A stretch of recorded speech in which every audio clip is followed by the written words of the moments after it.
My question is that in many of your lectures you have mentioned that when someone gets realization, it's not that the body and mind gets realization, it's that the real self is liberated from the body and mind.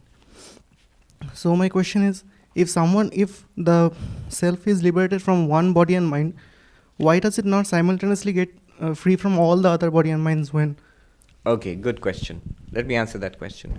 The question is that if there is only one self, Advaita says, in everybody, and when a person gets liberated, he gets knowledge that I am not this body and mind, I am Satchidananda, the one consciousness, existence, bliss. If it's one self everywhere, if one person gets liberated, everybody else should also get liberated. Do you see the logic of the question? Yeah. Now, the answer is this. It's actually a very simple answer. It's a good question, but it's a very simple answer is there. It's not really the self which gets liberated. The self, Satchidananda, is ever liberated. It's never in bondage. Brahman is ever liberated. Then who or what is in bondage? Is the body in bondage? Because if the body is in bondage, it continues to be in bondage. It will die one day. And what is in bondage is a very peculiar entity called the jiva, the individual sentient being. The individual sentient being is a peculiar combination of the real self, Satchidananda, and the mind. It's the mind superimposed on the real self, or the real self identified with the mind. You'll say, what is that? That's exactly what you or I am right now. Unless you are a Jivan Mukta, you will identify yourself with your body and mind. Unless you are a liberated soul. Swami Vivekananda says, here is a simple test. Sit quietly, close your mind and say, I. If any thought of body and mind crops up, when you say I, you are not liberated yet. This one which says I means body and mind, this is the jiva, the individual sentient being, individual being. This is the one which is in samsara. This is the one which is trying to get liberation. This is the one which is suffering, trying. This is the one who comes to Vedanta classes. This one gets liberation. It realizes that I am Satchidananda. And this realization, to answer your question directly, this realization is in that particular mind. Why so?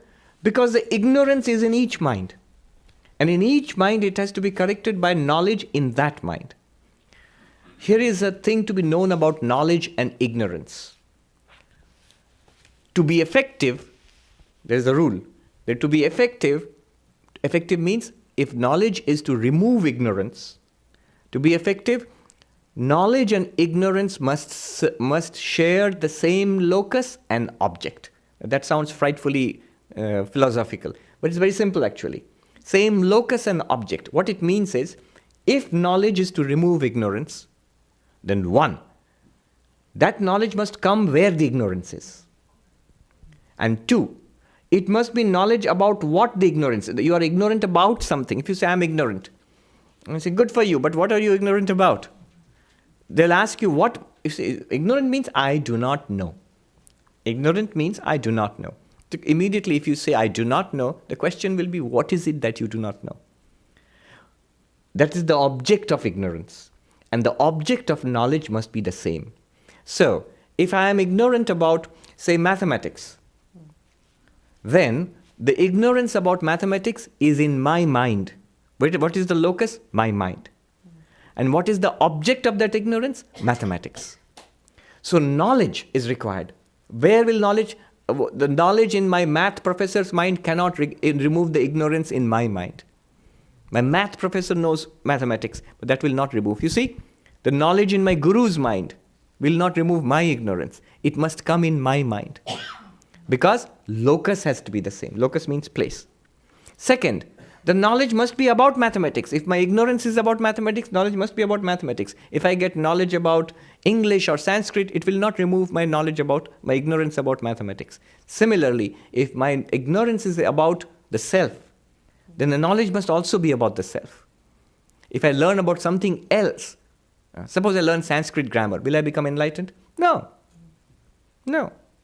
You will have to learn who you are really.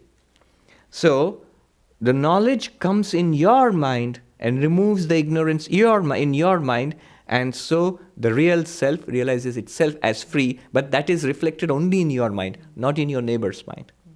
That answers the question. Thank you, Vishwarup.